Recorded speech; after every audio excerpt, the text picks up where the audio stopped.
Leon Charney sets out to discover the true meaning of the Kaddish, the Jewish custom of reciting a prayer to commemorate the death of a close relative. Join Charney as he finds out the history of the Kaddish and how it has evolved. Reviewed as a refreshing walk through Jewish history and a book that deserves to be read by both Jews and non-Jews, The Mystery of the Kaddish is now available online at Amazon, Barnes & Noble, and all other retailers and booksellers, or download the audiobook at audible.com or on iTunes. Discover the mystery of the Kaddish. Get best-selling author Leon Charney's latest book, The Battle of the Two Talmuds. Join Charney as he explores years of Jewish history to find out why and how Talmudic scholars and rabbis abandoned the Holy Land for the lands of the diaspora. Learn about the power struggles behind the creation of the Jerusalem and Babylonian Talmuds. It's a book critics call engaging and enlightening, a book which will be of interest to people of every faith. Now available at Amazon and Barnes & Noble, or download the audiobook of The Battle of the Two Talmuds at iTunes or audible.com.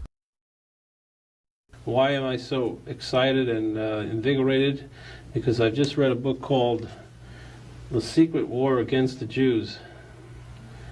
And I want you to take a look at that. It's probably the most incredible book I've read in my life. I've got a doctorate in law. I've got a couple of degrees from Yeshiva University. I've read a few books in my life. I've written a book.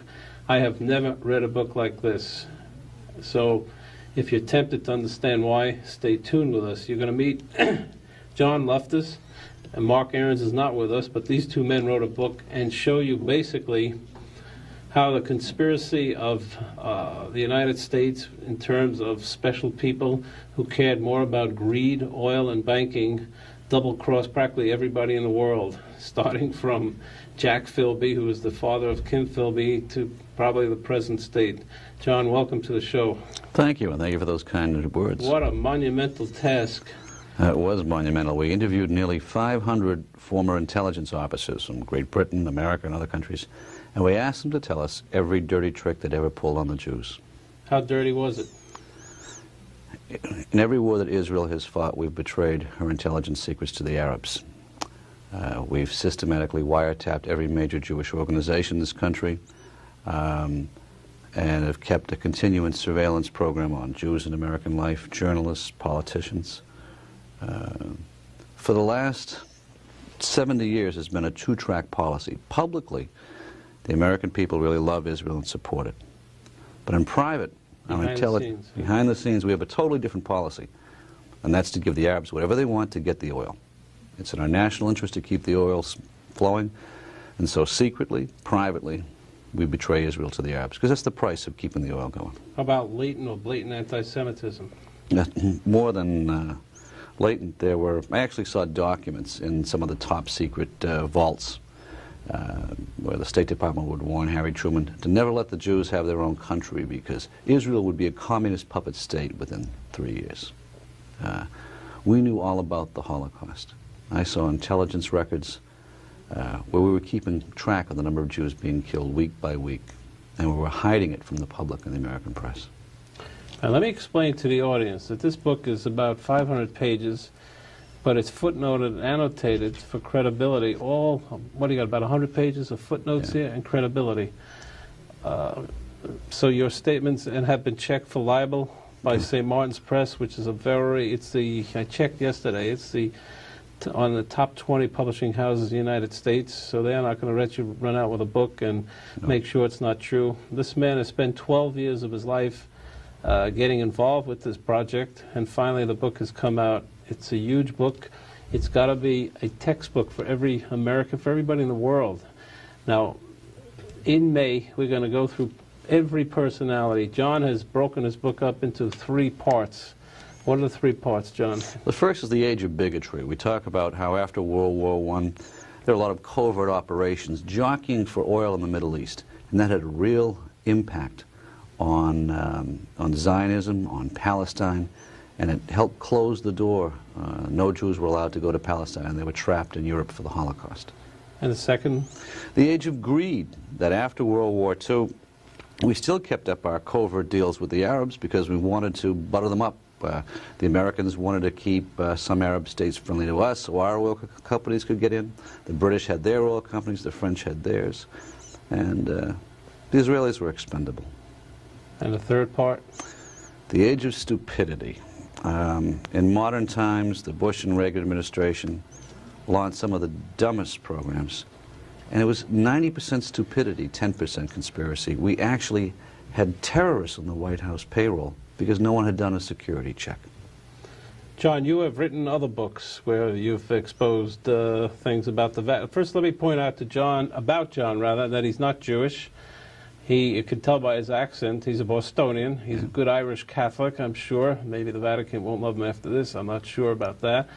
But then he worked for the Attorney General in the Carter administration and volunteered to become an investigator or a lawyer for the Nazi unit. Yeah, the Nazi War Crimes Unit. It's called the Office of Special Investigations. I was the lawyer that did the research in the classified vaults. And I had some training in intelligence as an Army officer, and although a lot of people think that military intelligence is a contradiction in terms, that was the reason I got the unusual job. I went to a place called Suitland, Maryland, for example. There are 20 vaults underground. Each vault is 1 acre in size. That's where our classified files are buried.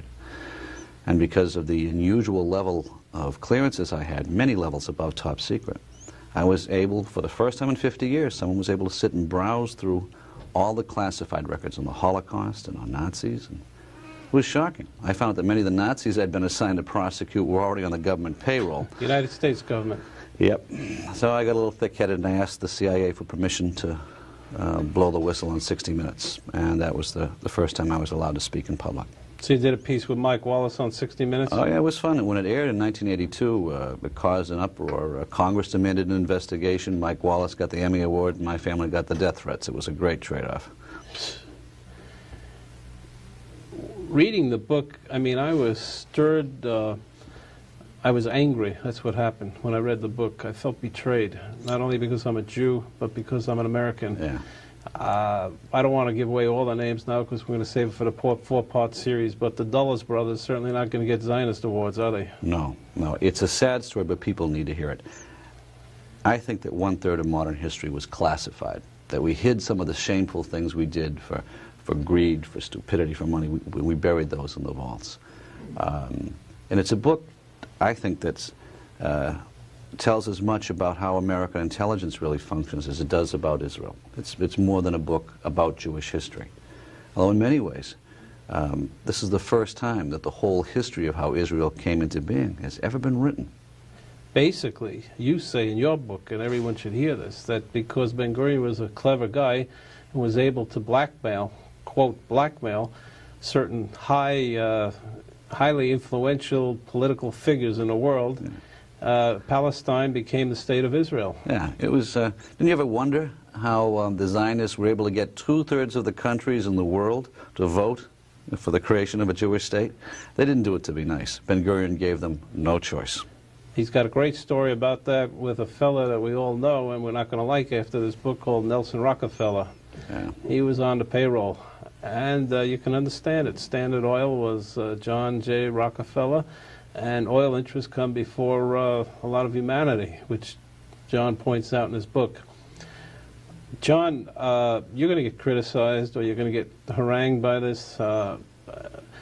New York Times, have they done a review on this book? No, no. There's a real whispering campaign against the book because it's so embarrassing.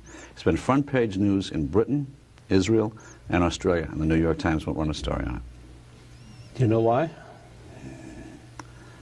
Anytime that a book comes out that's critical of the Dulles brothers or shows the links between the intelligence community and some of the New York corporations, the Times backs away and pretends that they don't exist.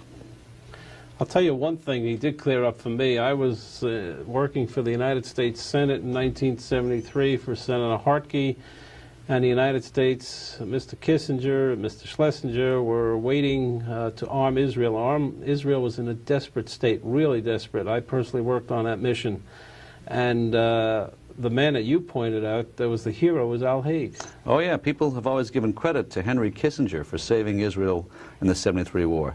But the guy that really came to Israel's aid in the very first hours of the '73 war was Al Haig. He gave them TOWs. TOW missiles, yep, that was our top secret. To knock out the Egyptian tanks. Yep, and I know about that part of the story personally because I was the young infantry officer who trained the Israelis on the TOW missile system in the '73 war. Is that right? Sure.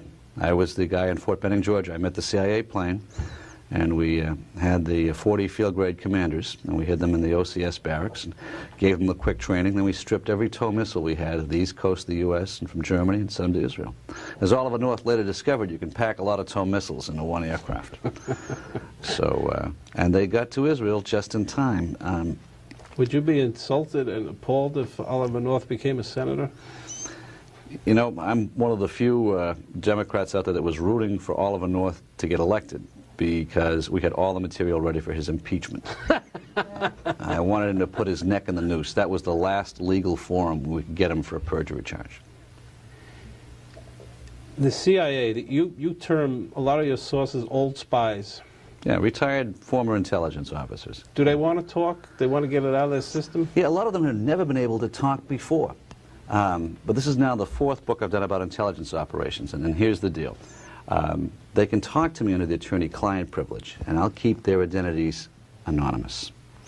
And then they know that I have a lifetime agreement. I have to go back, and everything that I say or write has to be cleared in advance to the CIA publication review. So for the first time in their lives, they have someone they can talk to. And the CIA approves it? Yeah.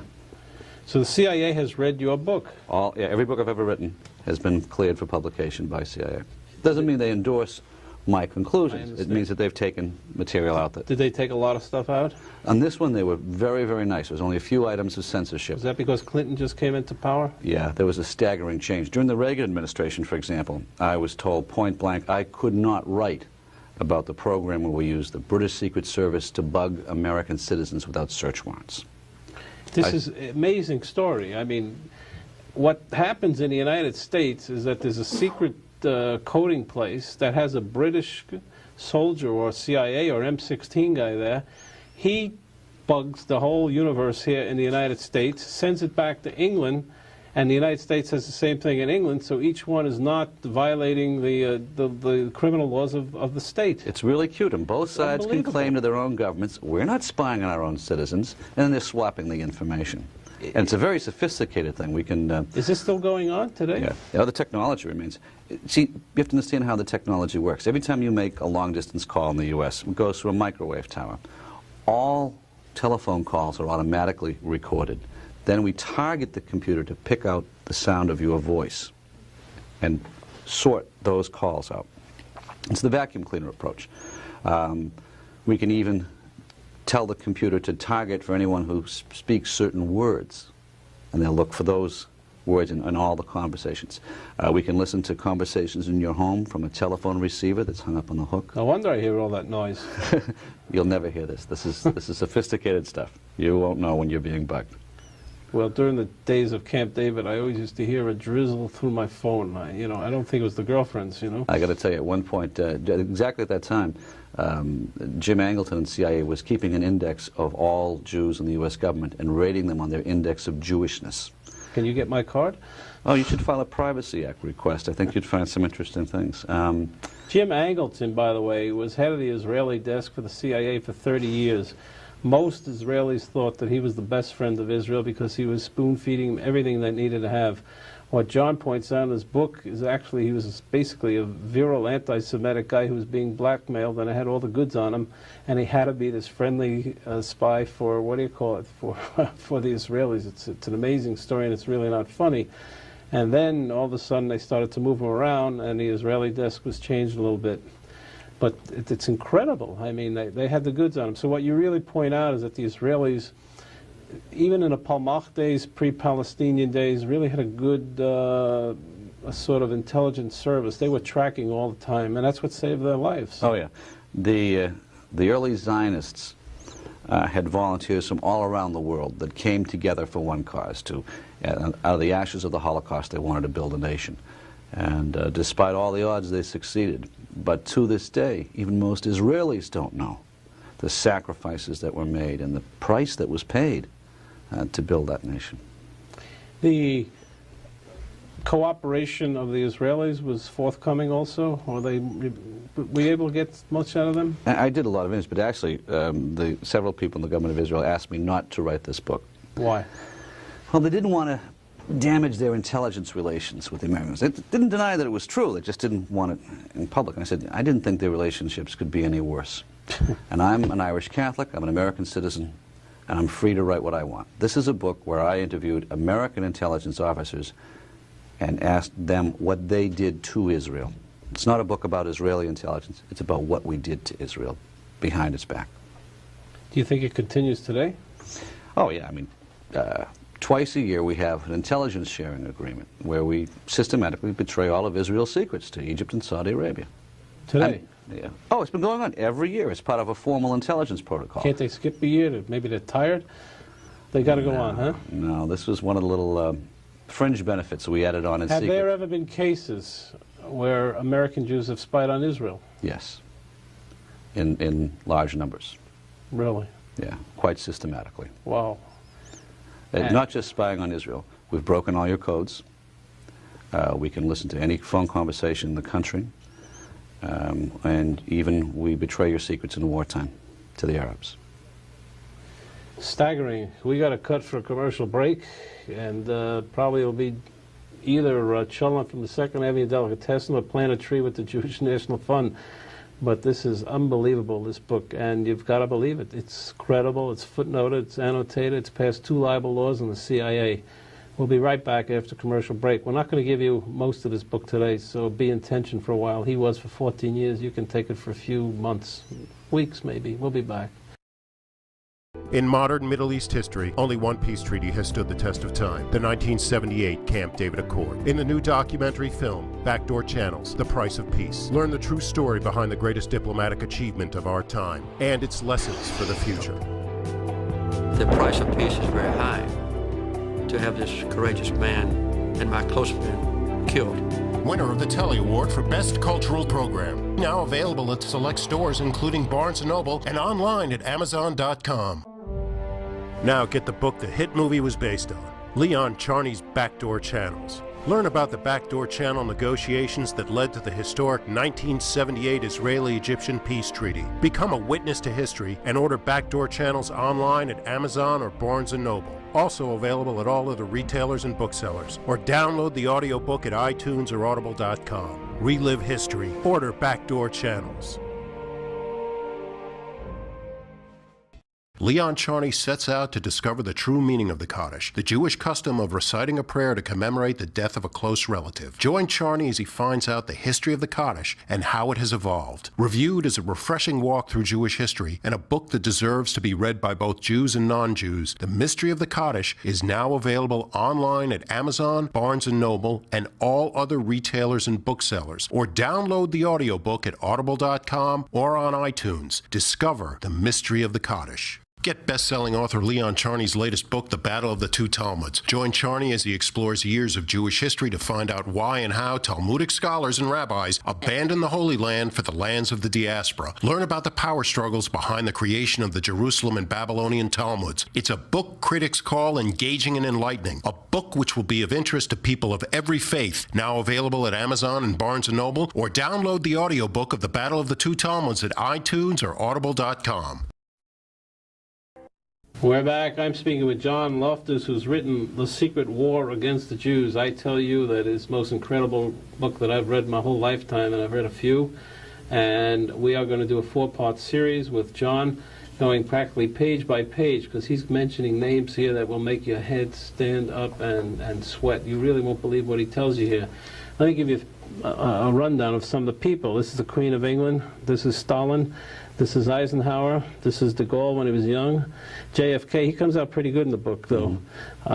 Bill Casey, not such a good guy. Nope. This is Pius XII. Pius XII. He won't go down in the annals of Jewish history as one of the saviors. Nope. We got Edgar Hoover here. Yes. Well, we know a lot about him. Maggie Thatcher. Ollie North. Yep. Winston Churchill. Yep. George Bush, whose grandfather, by the way, according to this book, was involved with sending capital to the Nazis. One of the biggest financiers of the Nazi industry. Yeah. This is Lawrence of Arabia. Lawrence of Arabia, who was a proclaimed anti-Semite who helped found Saudi Arabia with Jack Philby, right? They were in a race. Yeah. Philby was a triple spy. He was all over the place. Oh, yeah. Philby and his son. And was he a homosexual, Philby? Yeah, both Philbys were. Homosexual? Yep. The father was a British fascist who posed as a communist. The son was a British communist who posed as a fascist. And It's not funny, but it's true. between the two of them, they almost killed the nation of Israel, strangled it in its infancy. And you say in your book that Philby's was based on real anti-Semitism and then oil. Yeah. Both. Jack Philby was one of those old Victorian spies that really liked the most fanatical part of the Muslim world and absolutely hated Jews. But he pretended to be a friend of the Jews so he could sabotage all of the negotiations for Palestine. Good Very spy. clever guy, yeah. And then we have Roosevelt. Yeah. Roosevelt comes out mixed. You see, basically, he knew about the Holocaust. He promised the Saudi Arabians that oil was more important than Israel. And there was some humanitarian aspect about him. Oh, I think he wanted to do some things, but his conscience stopped far short. The Jews were expendable during the war, to the war effort, and then after the war, Israel was expendable to the Arab oil. If Roosevelt had lived, there probably would never have been an Israel. The most phenomenal story, I think, in the book, and it's really not right to say the most phenomenal because there's so many, but the one that clears up a lot of bacteria, so to speak, about the body of Robert Maxwell is that he was the greatest savior in the history of the State of Israel. He practically alone saved the State of Israel by being a spy in the British service, but being very well connected with the Czechoslovakians. And if anyone knows the history of Israel, without Czechoslovakia and the arms that they got in '48, Israel could not have made it. Yeah. So he procured those arms for Israel. A lot of the old spies we interviewed were able to answer many of the questions that have puzzled people for generations. You know, why did Israel give Robert Maxwell a state funeral? How did Ben-Gurion get the 2/3 votes in the UN to create the State of Israel? Where did they get the arms to survive? How were they able to stymie all of the Arab armies for the years? And it also explains a lot of things that we never understood. Why Iran-Contra? Why were we friends with Israel at one moment and enemies the next? What this book is about is the 1/3 of modern history that's been classified. And it's what you need to make sense of the whole picture. Will they let it come out? I mean, this is a big, insidious, invidious bunch of people. I never thought I'd get to tell this entire story. During the Reagan administration, there were large sections that were just completely censored out. I was told I couldn't even tell Congress. I was very lucky when we finished the manuscript of this book. Clinton was just elected. There was a big change at the CIA, a new era of openness. And so virtually everything I wanted to write was passed by the censor. Can these presidents, any of them, can they really control that CIA? Do they know what's going on? I think Clinton is in control of his own government yet. It takes a while before you can really reach down and affect some major changes in the bureaucracy. These guys figure he'd be a one-term president. One of the things we show in the book was how the intelligence community, for example, sabotaged Jimmy Carter's presidency and used the oil weapon and the oil shortage weapon to make sure that Carter was a one-term president. Bechtel Corporation, Mobil, Exxon, they all come to play in this. They're not going to invite me to their Christmas parties. No. Remember the name Amiram Nir? An Israeli agent. He wasn't an agent. He was working in Shimon Peres' government for anti-terrorism. Yeah. And he disappeared and was killed somehow in Mexico when he was out of the government. Plane smashed against the mountainside. Gossip is it was British intelligence. Everybody that knew of the British connection to Iran-Contra met with a short and sudden death. There were a number of people that had heart attacks in their 40s. One guy who died of instant leukemia 2 weeks after having a health check. Awful lot of people seem to be going around.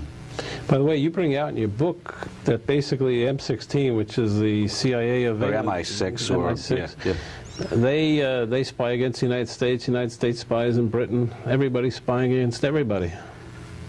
It's kind of silly. One of the old spies explained the intelligence community this way. He says, think of it in terms of the African centipede theory. The African centipede has 50 sets of opposing male and female sex organs, and it sits around all day screwing itself.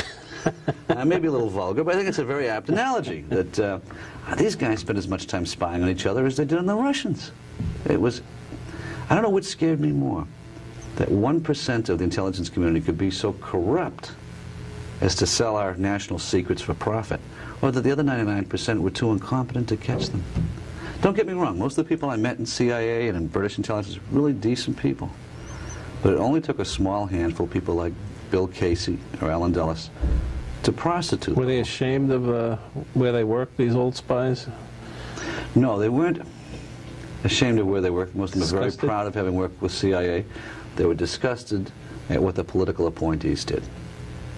And some of them didn't even realize at the time, because everything was so compartmentalized, that they were part of a program to sabotage the only democracy in the Middle East.